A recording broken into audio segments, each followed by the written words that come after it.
As if CK3 wasn't already zesty enough, we've just received a fairly sizable roadmap for the remainder of 2023, which feels crazy to say so because this is the same team that took months to update the game with a character customization mode. Jokes aside, I'm not going to beat around the bush and tear up what little content there is to discuss across a 20-minute video, but I do want to address something about my CK3 coverage at the end of this quick recap, so if you're interested in that, please stay around. Tours and Tournaments, which we already knew quite a lot about, has finally received an official launch date of May 11th, little more than a month away. Of course, in order to get your dopamine-wired brains to consistently play the game, this is also bundled as a second season pass, which they call Chapter 2. Along with tours, the biggest news coming out of this quietly dropped promo is the announcement of a saffron-flavored Legacy of Persia DLC. What's strange about this news, other than the fact that it came out of the blue, is that we barely know enough about the Wards and Wardens DLC to fill out its Steam page. On the matter of Persia, however, I think that is a decent choice for a region to focus on because I've always had fun focusing on bringing back ancient dynasties to play like the Sassanids or Achaemenids.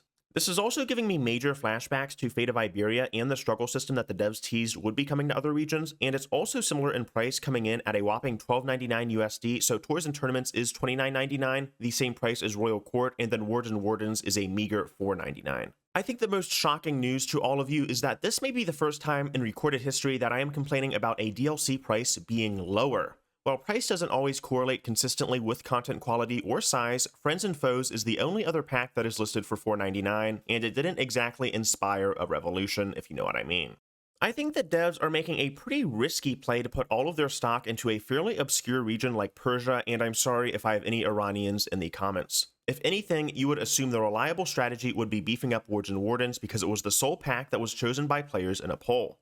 There could be several factors as to why they chose Persia, but I'm honestly more interested in the incredibly low price point. Friends and Foes is currently sitting at an impressive, mostly negative or 5 out of 10 review score on Steam, and I try to take these reviews with a heaping tablespoon of salt because they're Steam reviews, but it was not a very good DLC. Granted, there were a few fun, non-flatulence related events in the pack, but aside of that, most of the work seems like it could have easily been put forward, and not to discredit modders, but easily put forward by a modder with a few text edits and event fixes here and there, and that's not really saying too much. Since we're on the topic of Persia itself, I should point out that unless I've developed retrograde amnesia, there has never been a DLC solely focused on this region. Sword of Islam had some related events, but Persia has been significantly sidelined and shafted consistently throughout CK2 and CK3's history.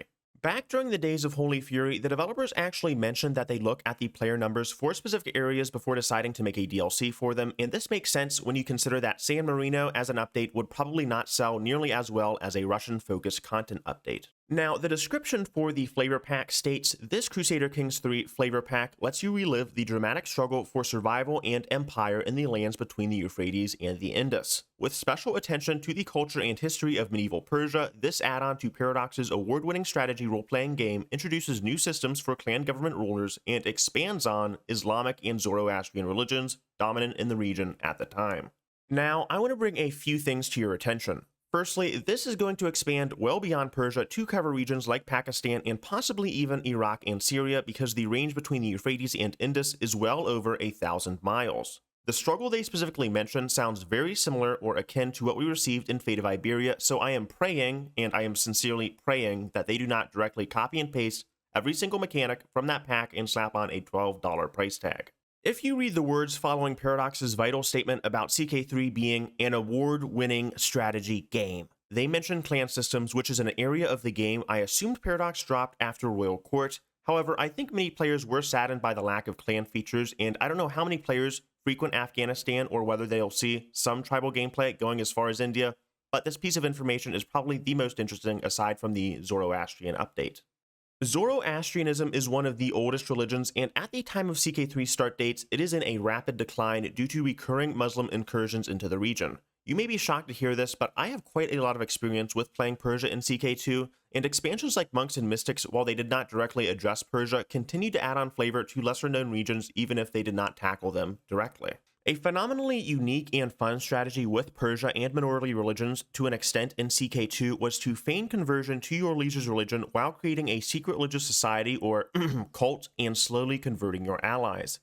I don't think we'll be seeing secret societies returning anytime soon to CK3, but I want to see the developers make a reformation or revival of the religions a lengthy process that has its own rewards instead of a one-click decision that so many recent Paradox titles have sadly leaned into. This may be a controversial statement to some, but I will dearly miss the wacky and sometimes paranormal shenanigans you could get up to in CK2 with bloodlines and secret cults.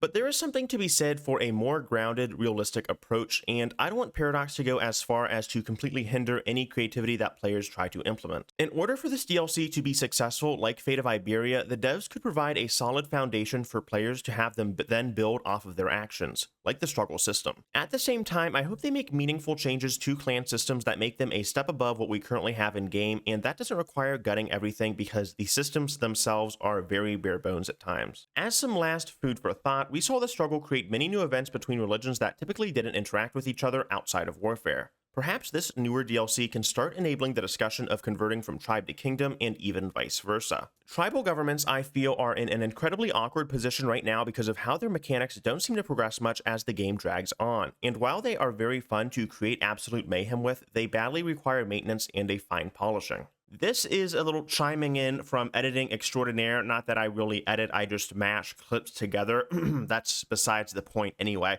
However, what I wanted to point out and what I kind of missed in the initial recording of the video is that there is a free, it's not really free because you have to buy the entire Chapter 2 pack to get it, but it's, for all intents and purposes, okay, Paradox, free pack with a few different articles of clothing that you get. So if you are interested in that, if you're interested in dabbing your ruler up for the screenshots that you'll post on the CK2 or CK3 subreddit about your incest and just various polyamorous fantasies that they do over there, okay, you can riz yourself up, get the drip going on, whatever the youth say nowadays. So that is there for you if you are so inclined. The last thing I want to talk about is, of course, the incredible outpouring of support that I've received for my latest CK3 video. It's funny because the video itself poorly performed when it initially debuted for quite a while until it suddenly skyrocketed once another dev diary came out for CK3 on Tuesday. It is kind of stagnated at the moment, but I am still just incredibly thankful and still shocked as of the moment because this is like my second or third biggest video. So again, from my heart, although it is very cheesy, thank you guys so much for watching. Thank you for supporting the video. And if you have any further suggestions in the comments down below, or if you want to check out the community tab, I love to engage with you guys. I love to ask polls and questions. So please, if you are interested, feel free to leave comments. I love to see all of the feedback that I've been getting so far, both positive and negative. And just thanks again for everyone being so critical minded and I guess just interacting and discussing the video's topics instead of just leaving artificial comments kind of sucking me off. So I appreciate that. Even though if I'm going to be a little bit verbose, I still really enjoy interacting with you guys. And thank you so much again for helping me create a sense of community because on CK3, and I think just creating new communities in general and interacting with different formats can be a very hard thing to do in my experience. So thank you guys again for checking me out. And I hope the rest of you guys have a fantastic day. All right. Love you guys. Peace.